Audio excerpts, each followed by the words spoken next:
a question, just a really simple, very quick question. Can you all recall the last time we were together? Yes, it was 2 years ago. Yep, It was 2 years ago. Yes, it was right before the election. presidential Yep. Okay. election, Mhm. and we were talking about Project 2025. Yes. Okay. All right. Yeah, that helps me out. So where do I start? Well, since then, obviously, the big thing is the fact that Donald Trump was elected or reelected. That's the big thing. All right. Yes. That is the big thing. And since then, and that was November of 2024, and he was sworn in January 2025. So that's been approximately, 9 months. Yes. And Yes. much has transpired. It seems like every day is something. Much has transpired since that time. And a lot of it is centered around Project 2025. And I did multiple videos in 2024. I actually started creating videos in 2023, warning African American people especially that Project 2025 was not going to be good for us, and that we needed to do everything possible to elect Kamala Harris, Vice President Harris. Sure, of course, people had all kinds of issues with VP Harris.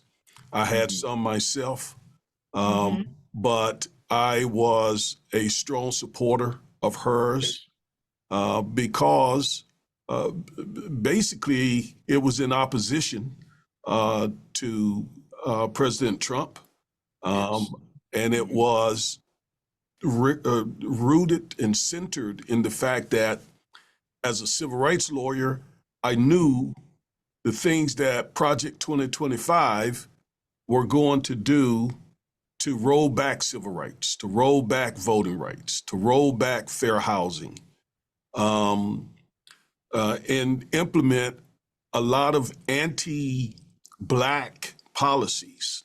Yes. The one thing with Project 2025 is the manual, the mandate that they put out. They didn't hide any of it. I mean, they laid it out, put it online. It stayed there for a year. It's still available.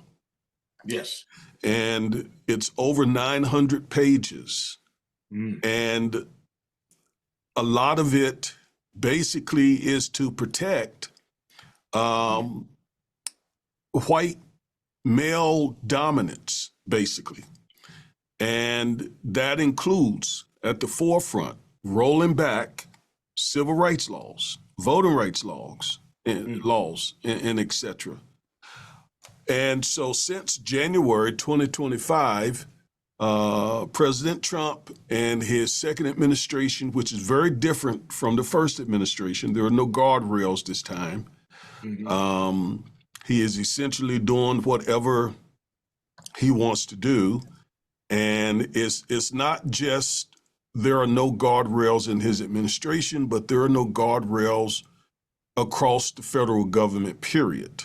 He's in total control of the White House, total control of Congress, total control, you could say, of the U.S. Supreme Court. So he really controls all three branches. Yes. And because of that, again, he's just getting away with a lot of things, a lot of stuff. And we got the Constitution, and it's full of checks and balances, but the Constitution is not self-executing. It doesn't just say, hey, you can't do that. Someone must execute the Constitution. Someone must say, hey, Mr. President, you can't do that. And because the GOP controls both the House and the Senate, they are not saying to the president he can't do this or the other. They're letting him do whatever. And obviously the executive branch, which he's over, they are absolutely giving him carte blanche, power and authority to do what he wants. And the fact that he was able to put 3 members on SCOTUS in his first administration, I mean, he got 3 very diehard, committed, Supreme Court justices and 3 others, which give them a 6-person control over the 9-member court. So he is.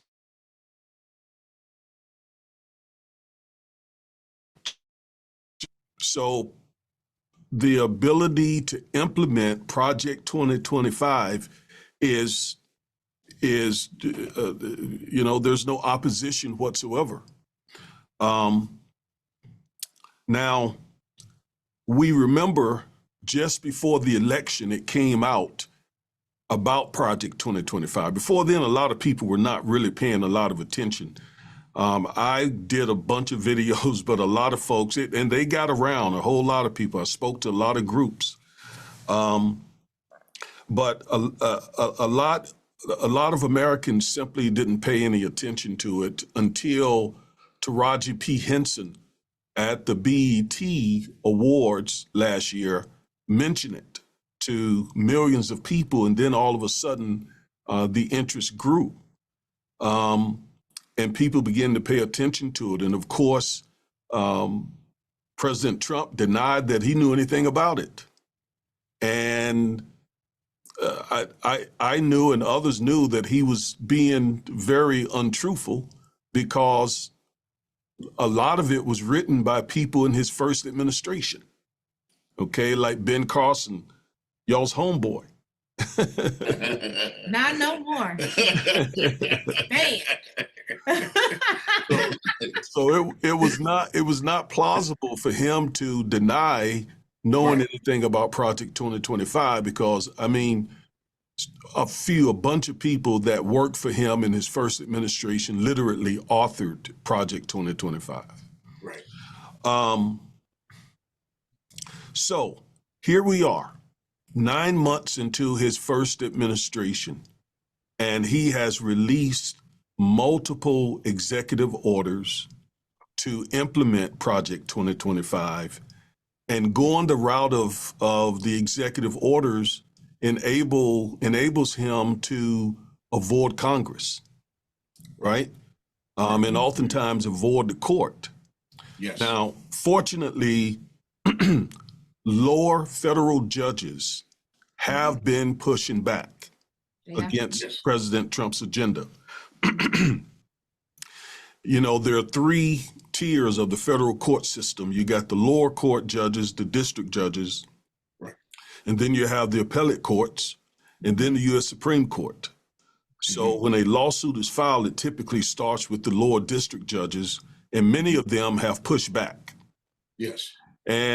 But the Trump administration know that basically they just need to get whatever it is in front of SCOTUS, Supreme Court, and they are most likely going to get a favorable outcome. Excuse me, you all. And in fact, there are some big cases that we are awaiting for SCOTUS to hand down opinions. One particular has to do with voting rights. Right.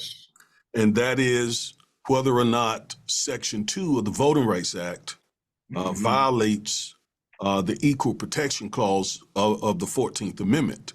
That's the question that is before the judge, before the Supreme Court currently. I think it was 2 weeks ago that they had oral arguments, and Janae Nelson of the NAACP Legal Defense Fund represented the plaintiffs, and I looked at every minute of her argument, and it was superb. It was beautiful. It was powerful. She was well prepared, very articulate. She did a splendid job. Splendid job. Now, Voting Rights Act. So let's talk about that. okay, passed 1965, okay? Mhm. And there are sections of it, two that are principal. And those sections are Section 5, Mhm. Section 4, and Section 2. So in 2013, in a case called Shelby County versus Holder, the U.S. Supreme Court essentially invalidated Section 5. Mm. All right, I'll come back to Section 2 in a moment. Okay. The significance of them invalidating Section 5, very, very significant.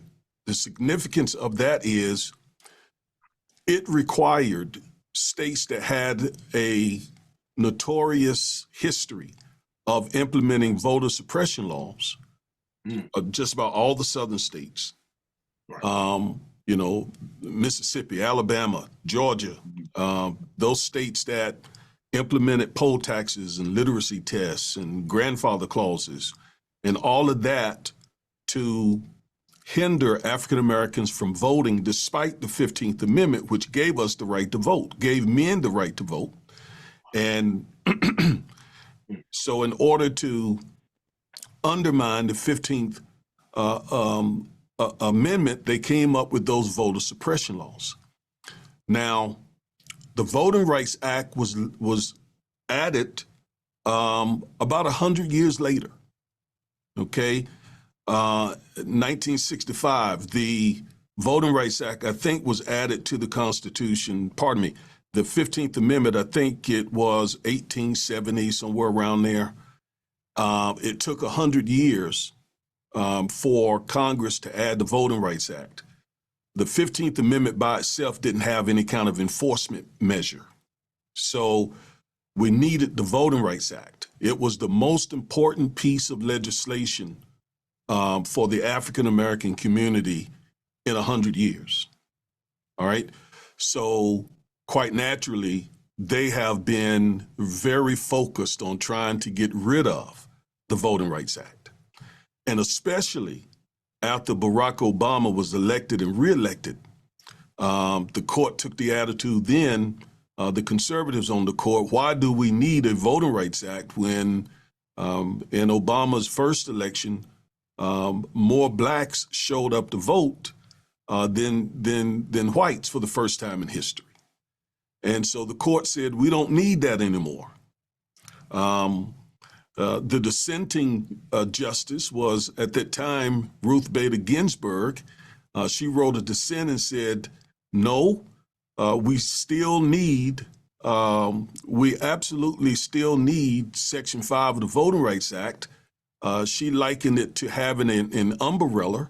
The umbrella was like the Voting Rights Act, and she said if you're in a rainstorm and the umbrella is catching the rain, but if you take the umbrella down, you're going to start getting wet again. So that made a lot of sense. So she said, if we do away with the Voting Rights Act, it's just like taking a person's umbrella and they're going to start getting wet again. And she was absolutely correct, because the moment they struck down, it was really Section 4 that invalidated Section 5. The next day, states began to implement voter suppression laws. The very next day, okay? Yep. And what Section 5 did, this is really important. What Section 5 did was, and remind me to talk about John Lewis if I forget. Yes, sir. What Section 5 did was it required those southern states who had that history, it required them to seek pre-clearance, pre-approval from the Justice Department before they implemented any new voter laws. All right? So they had to take whatever their ideals were, submit them to the Justice Department in D.C., and the Justice Department, the career lawyers there, had to sign off on it and give them pre-approval before they could do it. And if it violated the Voting Rights Act or the 15th Amendment or the 14th Amendment or any of those provisions, then they wouldn't approve it. So that held those southern states back from implementing voter suppression laws. Okay. So when SCOTUS got the chance, when the Supreme Court got the chance in 2013 to go after Section 5, it's exactly what they did. They invalidated Section 5. So those states no longer have to get pre-approval, pre-clearance. Now, Right. I have a question. I have a question about that. Okay. So all of these things that are happening, Mhm. how difficult? Because some people think, oh, well, once Trump is not in office anymore, or once we get more Democrats back in Congress, that we can just put these things back. Okay. How difficult is it to put it back? Yeah. All right. That leads me right to John Lewis. Thank you, First Lady, for that question. No problem. That leads me right back to him. So the late John Lewis, we all know, was a part of the civil rights movement that got us the Voting Rights Act in the first place. He was a mentee of Dr. King, and he passed some time ago. And so in his honor, the United States Congress, after they gutted the Voting Rights Act, after they got rid of Section 5, the U.S. Congress, the Democrats basically in the U.S. Congress, in the House, came up with the John Lewis Voting Rights Advancement Bill. And they passed it in the House, but it was blocked in the Senate. Okay, it was blocked in the Senate. It actually passed several times. Okay. And Democrats didn't have enough. They needed 60 votes to overcome a filibuster in the Senate, okay, to pass the John Lewis Voting Rights Act. So, yes, it is absolutely possible that once Trump's out of office, once the Democrats have 60 votes in the Senate and a majority in the House, then they can pass legislation. And what should be at the top of the list is the John Lewis Voting Rights Advancement Act, which would once again require those states to have to get pre-approval before they could change their voting rights laws, their voter suppression laws, put it that way. Okay. So yes, First Lady, that was a great question. It guided me exactly where I wanted to go. So that's Section 5. Okay. It deals with voter suppression. It deals with our ability to vote. Okay? Then there's Section 2. Section 2 is what we use to fight racial gerrymandering. Okay? Which is going on right now, actually. So racial gerrymandering is when states draw voting maps that advantage whites who tend to be, conservatives, and disadvantages blacks and Latinos. All right? And what they typically do is something called packing and cracking. So essentially, they pack all the black voters in a state together to dilute their vote. And they crack those districts also, and then kind of seam them together. And what that does is it takes away the power of us having voted. So what we have actually dealt with, and the Voting Rights Act has helped with, is both voter suppression and voting dilution. Okay?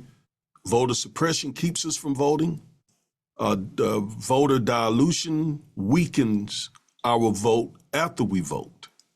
That's going on right now across the country because one of the things that Trump has pressured red states to do is to gerrymander their states so that they can increase the number of House of Representative members who are Republicans. So it's basically to rig the 2026 midterm so that regardless of us voting, if they can successfully racially gerrymander their states, then Trump can still pick up additional seats in the House. That is happening right here in the state of Texas. Okay, they issued a new map. Trump pressured them to do so, although I don't think there was a lot of pressure needed. Right. But he told them I feel to do bad for so. y'all in Texas. Yes. Yeah, Texas is very red. It's, you know, it's kind of turning a little bit, but they're still very much in control. And so a few weeks ago, they drew up another map that took some of the voting district of both Jasmine Crockett, you all have heard of Representative Crockett, Yes. and a less known representative,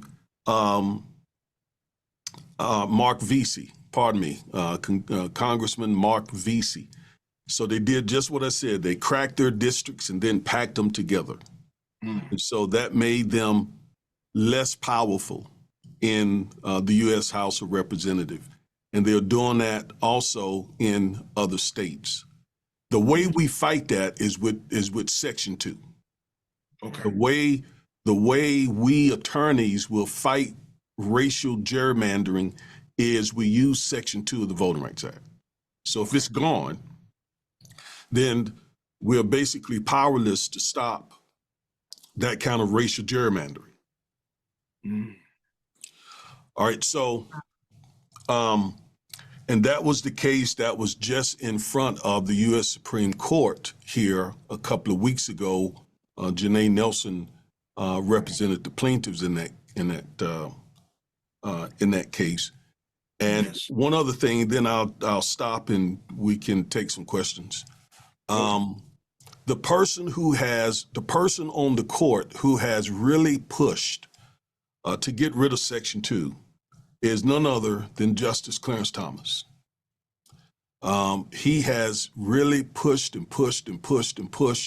his colleagues on the court to get rid of Section 2. So I thought I would just throw that in there.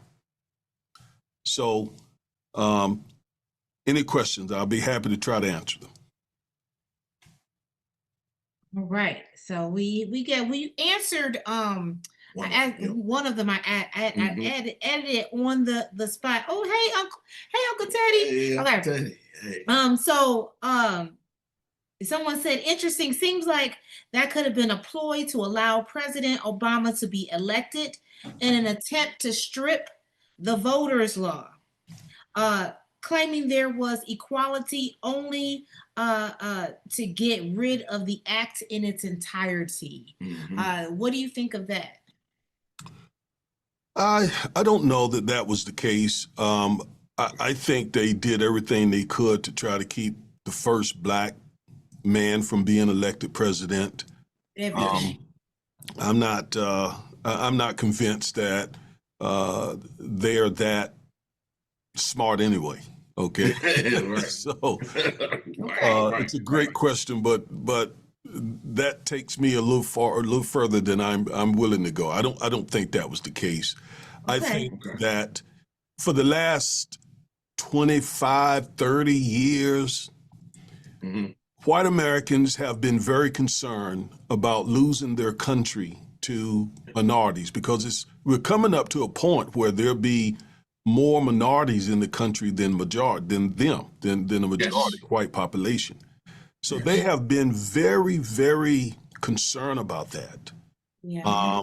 And I think the wake-up call for the white community was Obama's election and re-election. That was when they said, okay, we got to go nuclear. We got to do what we got to do to stop this. And so they have been pretty much not just on the warpath, but, really, really determined to try to stop the country from becoming a majority country. Yes. And don't forget, Kamala also being a vice president did something to him too. Exactly. That really rocked him. Exactly. I got a quick question. Okay, so if they get rid of the second act, how can we what is our next move as a race and as community? I think it's the same thing we needed to do in 2024. We got to vote. Yes. Okay. Yes, sir. And now leading up to that, there are some other things that we must do. Okay. All right. And that's this. So an increasing number of young black men voted for Trump. Okay. An increasing number. In 2016, about 8% of black men who voted for Trump. Yes. In 2020, about 12 to 13% of younger black men voted for Trump. That was a 4-point increase. Wow. And then in 2024, about 24% of younger black men voted for Trump. Okay? So he has increased his share of black male voters for the last 3 voting cycles. Additionally, only about 50%, this is very important, only about 50% of African American voters vote. Okay? Only about 50% of eligible black voters, these are not people who can't vote, these are people who can vote. And only about 50% of them voted in 2016. I think it was 59.6%. About 50%, a little bit more actually in 2020, more voted to basically elect Joe Biden in 2020. So more voted then. So we know they can vote and get out there. And a bunch of them voted back in 2008 with Barack Obama. So those are 2 things we got to address. We got to get to the bottom of why black men feel comfortable. Now let me say this. Most black men voted for Kamala. I don't want that point missed. About 80-something%, I was looking at those numbers earlier today, about 80% of the black men who voted for Kamala. All right, in 2024. So most black men, they know what time it is. But the younger between like 18 to 28, 29 years old, an increasing number of them went to Trump. And it was really their votes and the Latino votes that those are the reasons why we got Trump right now. Did they participate in any of the exit interviews? Did they say why? Or yes. Is that up to us to find out still? Well, yes, they certainly did. And that's, First Lady, you asked some great questions. I mean, you kind of just lead me right where I'm trying to get to. That is an excellent question. And so, yes, why? Why are they doing this? What's going on? And there are a number of things. All right. So with Kamala, many of them just didn't want to vote for a woman. Okay. Also, a lot of them, they swallowed the bait that she's not black. Okay. Which is weird, but anyway, they did.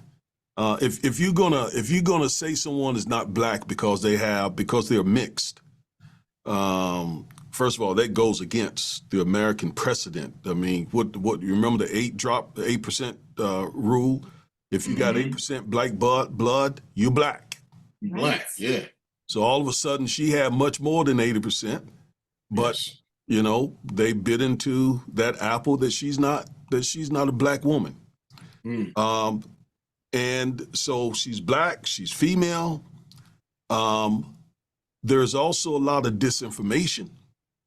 Okay, that's what I probably should have said first. Yeah. The disinformation is just targeted to our community.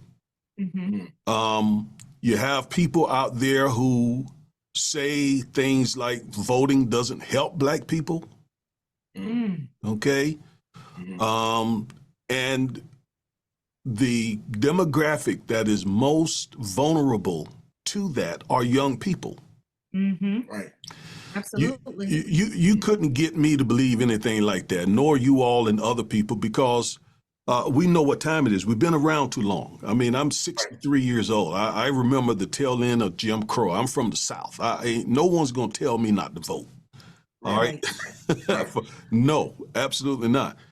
And I've done the research, and I know this is controversial. This is what I'm about to say is controversial. I know it is.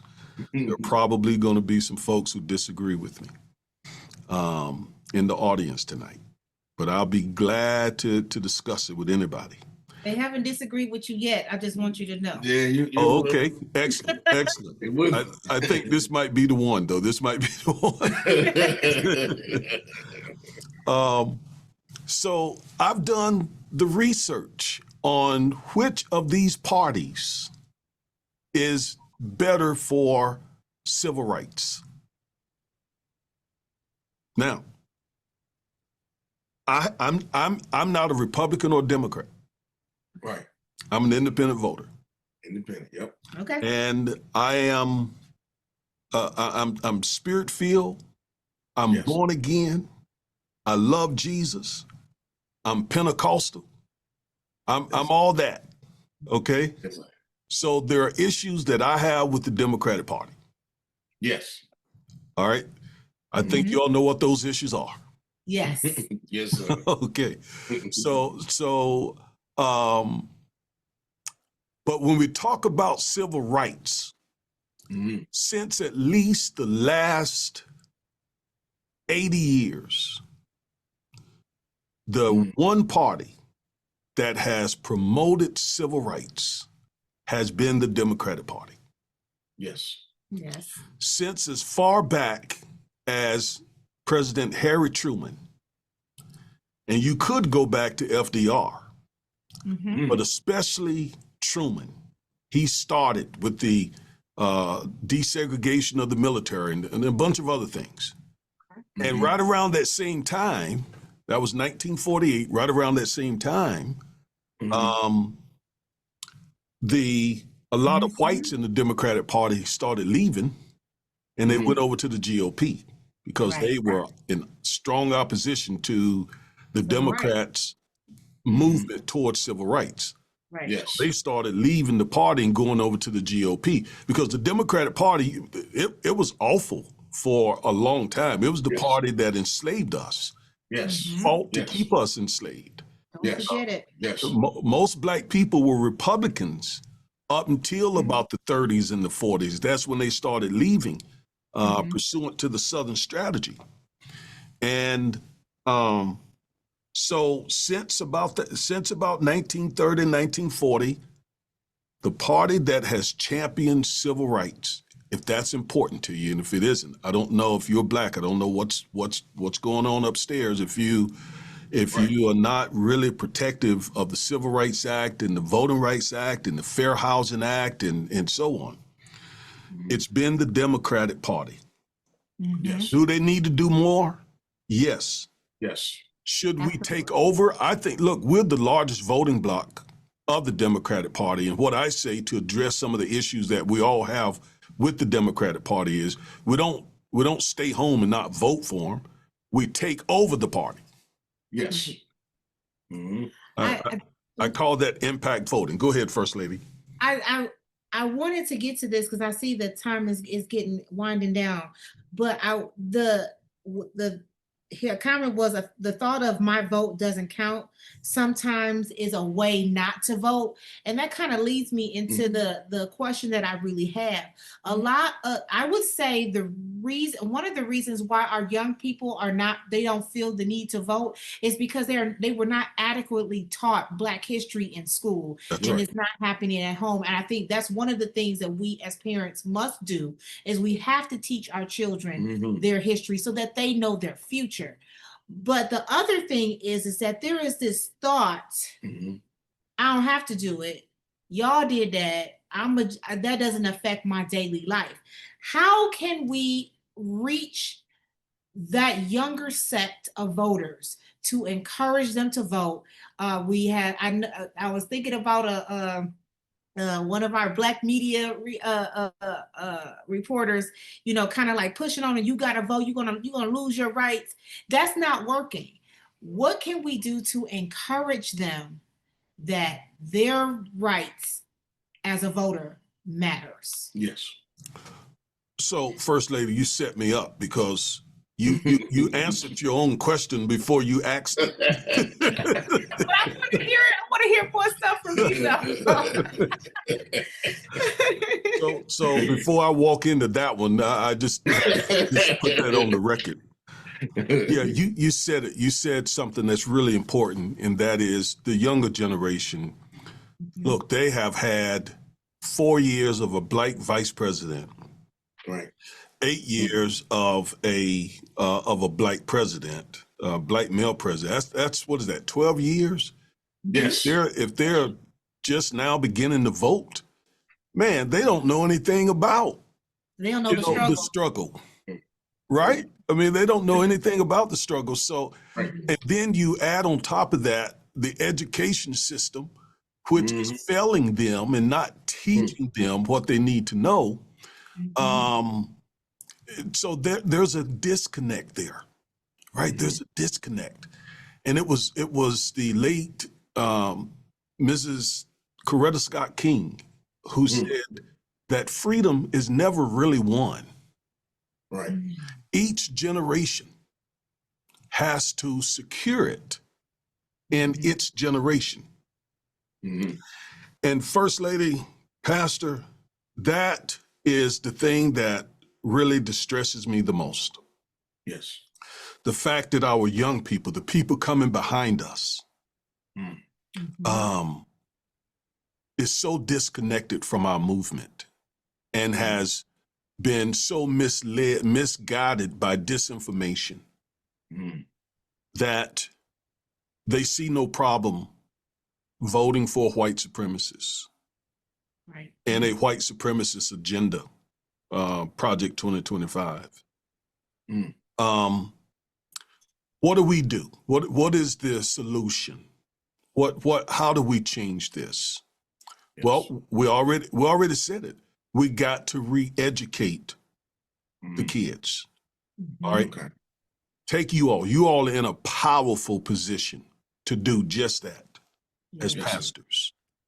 Yes, sir. Right? As pastors. Having some set time, some regular time during the week, every month or whatever, to have church members bring their children, and sit at y'all's feet as you educate them about the civil rights movement, about why civil rights is so important. Yes. A lot of them don't realize we literally use those civil rights and fair housing right laws, we use them every day. It's not like the old people use them and then we use them every single day. Take for example, one of the executive orders that Trump issued, redirect funds, which is a part of the civil rights laws, redirect funds from Black schools, low-income Black schools, to state schools. Pardon me, to the state. Yes. And so if they don't understand, just ask them. Have you noticed that your school is cutting back on this and cutting back on that and cutting back on this. Well, that's because Trump is in office, and that's because some of y'all didn't vote. We have to connect the dot for them. Yes. That's the key Elections right have there. consequences. That is the key. That's Connect the the key. dots. Mm-hmm. That's powerful. Just right there. Connect the dots. Yeah, absolutely. Because that was going to be my last question for the evening is what can we as churches do to get the word out about voting and get to encourage our young people that they have rights. Yes. And it's not just young people, Pastor Corbett. Some of these older folks, they don't realize it either. Yeah. That's true. Especially when only 50% of our people voting, that's young, old, middle age, and so on. Absolutely. Let me say one last thing about the churches. Okay. So we know in our community, man, we got churches galore, right? We got you can go over into the South Dallas area where a lot of our people live. It's sort of the rough area. And man, some blocks there are 2 or 3 churches. And a lot of people will complain about that. Lord told me, do not complain about that. Right. Because what needs to happen is those churches need to be harnessed. They're positioned to have a real impact in the community. Yes. So just think about it. Let's say they're all organized in a community, and each church is given, say, a 3, 4, 5 block radius to do the things we're talking about here, educating the youth, getting people registered to vote, and so on. Man, that's a powerful presence because our job is not just to promote righteousness, but it's also to promote justice, right? Psalm 89:14. Churches begin to focus just on the righteousness and the sanctification and the holiness and the salvation. And absolutely, we are supposed to do that. We need to do that.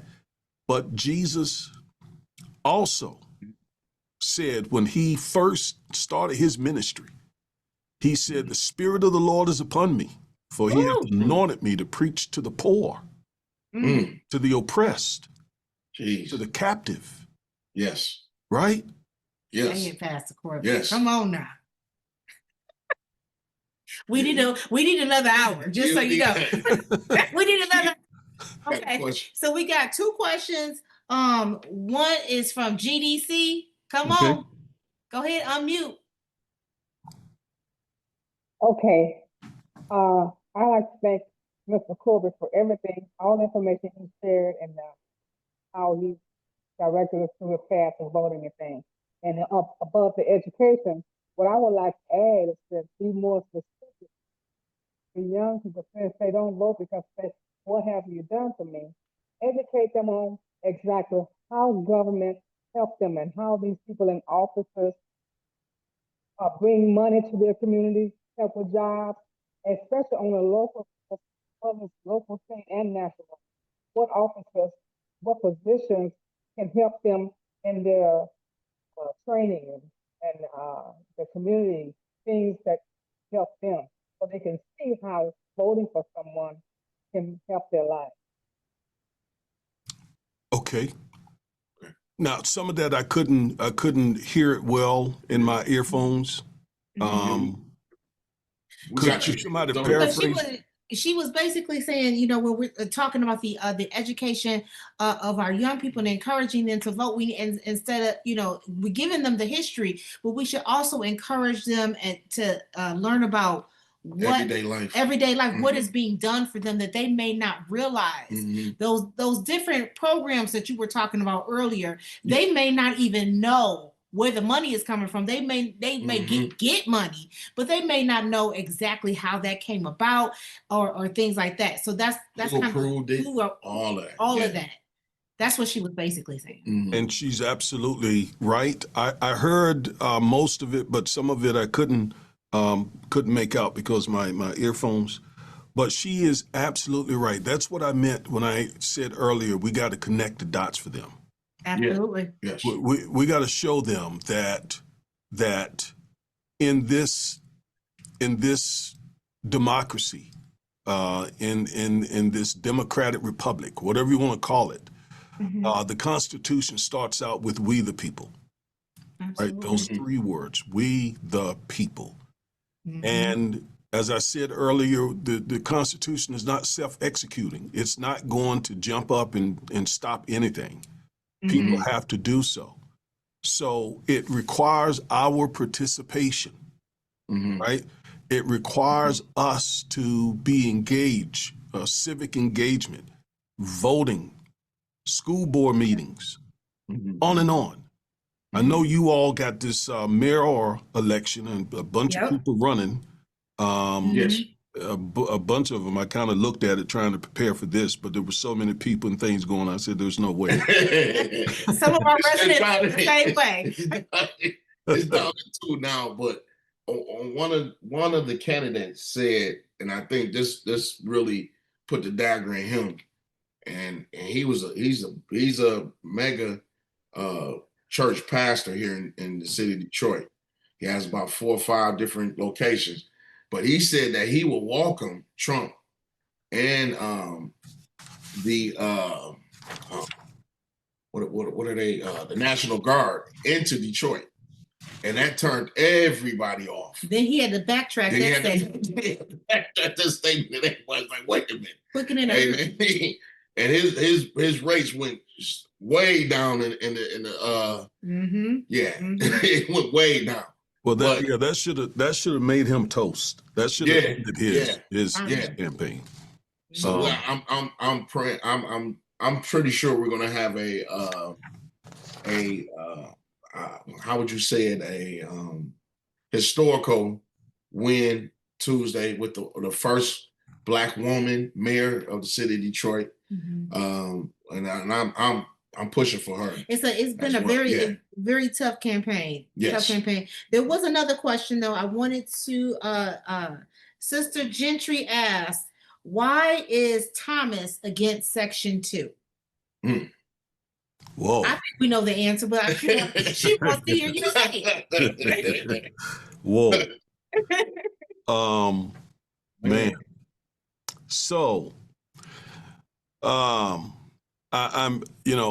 sort of hesitating a little bit because one of the things our ethics rules require is that we not be too harsh on the judges, and certainly not the Supreme. But look, there's the First Amendment. I have the right to say what I want to say. So, Justice Thomas.